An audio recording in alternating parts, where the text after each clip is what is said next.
And now LSU head football coach Ed Orgeron after their win over Central Michigan. Coach, how are you? Thanks for the time. What do you say, guys? Great to be on the show. Coach, from my vantage point from when I saw Saturday, was the offense at least simplified with no check with me's on Saturday? Is that what helped increase the pace? Yeah, most of it was. We went what we call warp.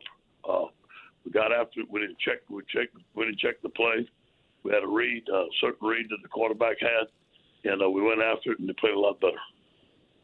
Coach, first of all, I want to tell you we did some handouts and donations and fed some people on the bayou, so to speak, over the last week, and everybody there was, hey, Mike, make sure you tell Coach O how much we appreciate what he's done, send supplies, everything down on the bayou. And I said, come on, we all grew up here, so to speak. We all grew up in this area. And but they wanted me to relay that to you. And again, greatly appreciated what you, LSU football, LSU itself was able to give back to the bayou. And still a lot of people hurting down there. And but they do appreciate everything you've done.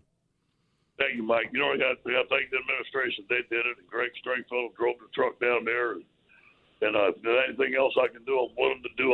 Steve Ensberg and I was flying down on the helicopter to be there, but the weather was too bad, so we had to turn around. So we're praying for everybody. I know everybody's going to be tough, and we're going to rebuild and get going again.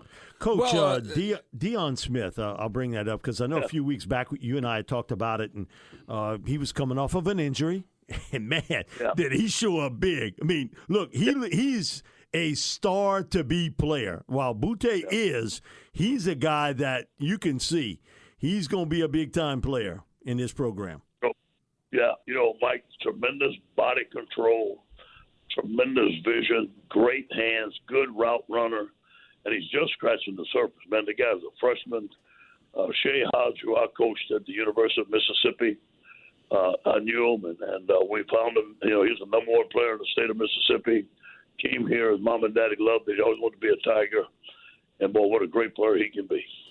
Now, you know, Junior, let me tell you this. I'm going to keep it real. No, I'm going to keep it real. Oh, yeah. The one thing, the remedy, now, listen, everybody's hungry. You got to feed them.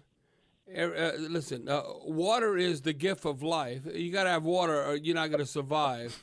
But Here we go. But you know what else?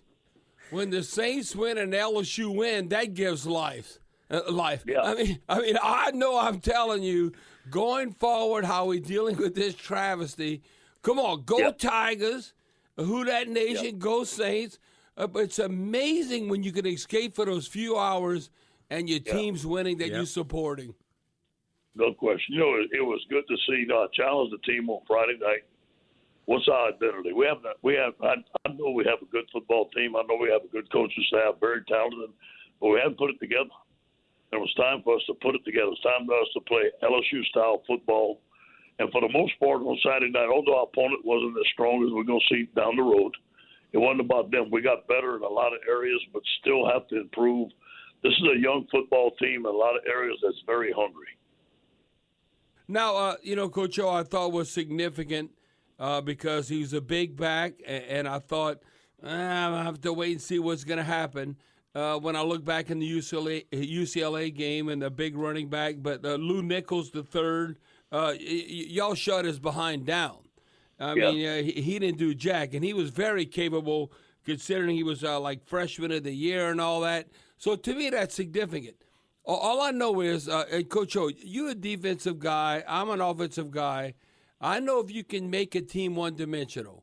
You can't let them run and pass against you. You got to at least shut down one area, right? Yeah, you got to shut down the run to have some fun. We said, you know, it's about shutting down the run first. But we worked all week on the defensive line. We got a talented defensive line. We still need to get better at striking blocks and knocking people back and tackling.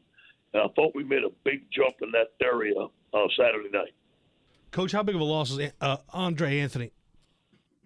Yeah, you know, let me say something about Andre Anthony. He's been with me for 5 or 6 years now. Tremendous young man from Carr High School. Recruited him out there. Coach Miles was the head coach. He's been supportive of everything I do. He's a team captain. A tremendous young man. It's just a shame. He was having a great year. Freak accident. But you know what? He's going to bounce back. He's going to be with us. And just, he is our team leader. So we're going to need him. He's going to be on the sidelines. He's going to be with our team. Coach, I've been trying to tell Bobby how good Mason Smith is, man, because, but I got to see him play a lot, because he's right down the road at Terrebonne. A little bit of explanation now. He's going to see more work at defensive end, which opens up the door, too, for Jacoby Gilliard. And, man, I thought he played a really good game against Central Michigan. Yeah. Man, he blew things up inside, and he's a big man. He gets that big body moving. He can cause a lot of trouble. Yeah, he plays a lot of energy. He's a typical nose tackle. He's gotten a lot better. He's gotten in shape. He's an enthusiastic, very strong, 600-something pound squatter, 500-pound bencher. He's coming. And let me say something about Mason. He's a prototypical left end. The 1 year I spent in the pros, that's what you want your left end, because most teams are right-handed, and he's going to play over the tight end. He's very athletic. I think that's the position for him. He was playing inside. He was doing a good job. But, being 6'5", 6'6", it's hard to stay low and take on the double teams. He's more built for an end. Now, Coach O, looking at Mississippi State right now, I hate the damn cowbell, so hopefully they're ringing that at the beginning, and you can shut that up. But that's a formidable opponent, SEC. Obviously, they're confident coming off of last year's victory. But the one thing, you look at that Memphis game and you look at the score.